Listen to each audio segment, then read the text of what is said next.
Assalamualaikum warahmatullahi wabarakatuh. Selamat pagi anak-anak. Bagaimana kabarnya hari ini? Semoga kalian selalu diberi kesehatan dan selalu semangat dalam mengikuti pembelajaran yang dilakukan secara online. Pada hari ini Bapak akan membahas dua materi. Materi yang pertama yaitu pengesahan Undang-Undang Dasar Negara Republik Indonesia tahun 1945.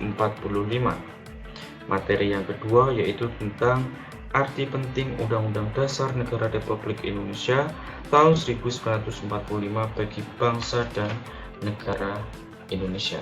Oke, kita langsung saja masuk ke materi yang pertama. Bahwa kita ketahui, BPUPKI itu bertugas untuk mempelajari dan menyelidiki segala hal untuk mempersiapkan kemerdekaan Indonesia. Pada sidang BPUPKI yang pertama itu membahas tentang dasar negara.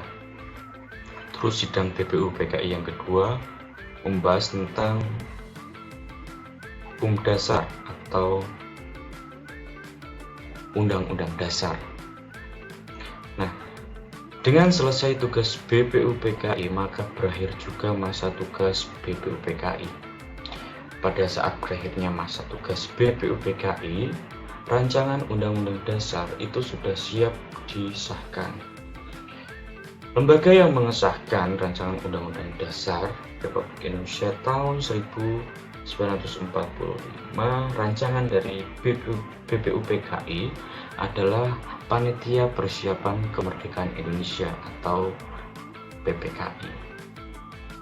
Nah, pada hari ini kalian akan mempelajari dan memahami tentang proses pengesahan rancangan Undang-Undang Dasar Republik Indonesia menjadi Undang-Undang Dasar Republik Indonesia tahun 1945. Sehari setelah proklamasi kemerdekaan, PPKI itu menggantikan BPUPKI. PPKI itu melaksanakan sidang pertama pada tanggal 18 Agustus 1945. Insinyur Soekarno sebagai ketua PPKI itu memberikan sambutan pada sidang PPKI sebagai berikut. Saya minta lagi tuan-tuan sekalian supaya misalnya mengenai hal Undang-Undang Dasar sedapat mungkin kita mengikuti garis-garis besar yang telah dirancang oleh Dr. Zumbi Kosakai dalam sidang yang kedua. Perubahan yang penting-penting saja yang kita adakan dalam sidang kita sekarang ini. Urusan yang kecil-kecil hendaknya kita kesampingkan agar supaya kita sedapat mungkin hari ini pula telah selesai dengan pekerjaan menyusun Undang-Undang Dasar dan memilih Presiden dan Wakil Presiden. Nah, ini merupakan sambutan dari Soekarno dalam sidang PPKI. Nah, sambutan Soekarno tersebut mendapatkan tanggapan baik dari anggota PPKI dan pemimpin jalannya sidang PPKI yaitu Muhammad Hatta. Jalannya sidang PPKI itu berjalan dengan baik dan cepat, sehingga menghasilkan naskah pembukaan dan batang tubuh Undang-Undang Dasar. Melalui berita Republik Indonesia pada tanggal 15 Februari 1945, penjelasan Undang-Undang Dasar itu menjadi bagian dari Undang-Undang Dasar 1945. Dengan suasana sidang yang penuh dengan permufakatan dan kekeluargaan, maka pada saat itu juga mengesahkan Undang-Undang Dasar dan pengangkatan Presiden dan Wakil Presiden. Nah, ini hasil sidang PPKI yang pertama. Yang pertama itu mengesahkan Undang-Undang Dasar 1945. Yang kedua, menetapkan Soekarno sebagai Presiden dan Muhammad Hatta sebagai Wakil Presiden. Yang ketiga, membentuk KNIP atau Komite Nasional Indonesia Pusat. Terus hasil sidang PPKI itu berdasarkan hasil sidang kedua BPUPKI. Ada 4 perubahan di dalam sidang kedua BPUPKI yang disepakati di hasil sidang BPKI. Yang pertama yaitu kata mukodimah diganti dengan kata pembukaan. Yang kedua, sila pertama yaitu ketuhanan dengan kewajiban menjalankan syariat Islam bagi pemeluk-pemeluknya diganti dengan ketuhanan yang Maha Esa. Perubahan pasal 6 Undang-Undang Dasar yang berbunyi Presiden ialah orang Indonesia asli yang beragama Islam menjadi Presiden ialah orang Indonesia asli. Yang keempat,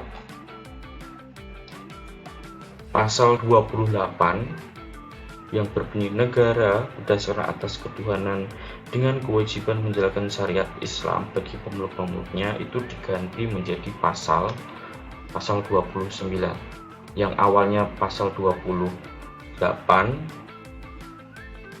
diganti menjadi 29 yang berbunyi negara berdasarkan atas ketuhanan yang Maha Esa. Kalian bisa simak di halaman 70. Nah, dengan disepakatinya hasil sidang ini, maka pengesahan Undang-Undang Dasar Negara Republik Indonesia itu sudah selesai. Selanjutnya, materi yang kedua yaitu tentang arti penting Undang-Undang Dasar Republik Indonesia tahun 1945 bagi bangsa dan negara Indonesia. Setiap bangsa yang merdeka itu akan membentuk pola kehidupan berkelompok yang dinamakan negara. Nah, dalam bernegara itu perlu diatur dalam sebuah naskah berupa aturan hukum tertinggi ya dalam kehidupan negara Republik Indonesia itu dinamakan Undang-Undang Dasar. Nah, Undang-Undang Dasar itu berisi aturan dasar kehidupan bernegara di Indonesia. Kedudukannya sebagai hukum tertinggi dan fundamental sifatnya karena merupakan sumber legitimasi atau landasan bentuk-bentuk peraturan di bawahnya. Nah, maksudnya apa? Semua peraturan perundang-undangan yang berlaku di Indonesia tidak boleh bertentangan dan harus berpedoman dengan yang namanya Undang-Undang Dasar. Nah, sebagai warga negara, kita harus yang namanya patuh terhadap ketentuan yang ada pada Undang-Undang Dasar. Kepatuhan warga negara terhadap Undang-Undang Dasar akan mengarahkan kita pada kehidupan yang tertib dan teratur.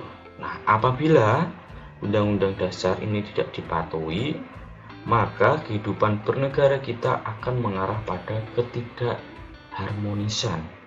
Karena apa? Karena Undang-Undang Dasar itu adalah sebuah aturan. Nah, jika di dalam sebuah negara tidak ada aturan, maka akan terjadi yang namanya ketidakharmonisan seperti itu. Nah, akibat tidak mematuhi Undang-Undang Dasar,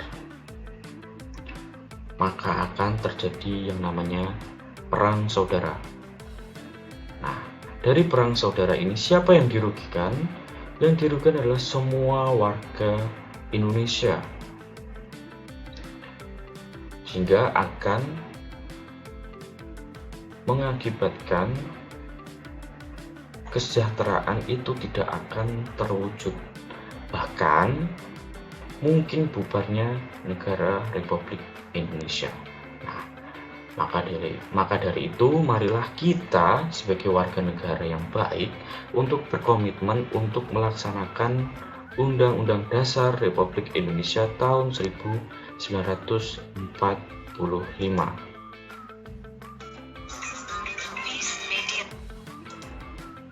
Oke, Sekian pembelajaran pada hari ini.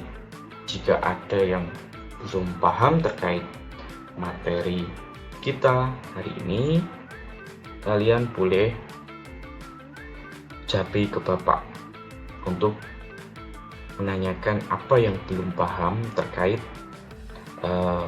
pengesahan Undang-Undang Dasar dan arti penting dari Undang-Undang Dasar bagi bangsa dan negara. Oke, sekian pembelajaran pada hari ini. Wassalamualaikum warahmatullahi wabarakatuh.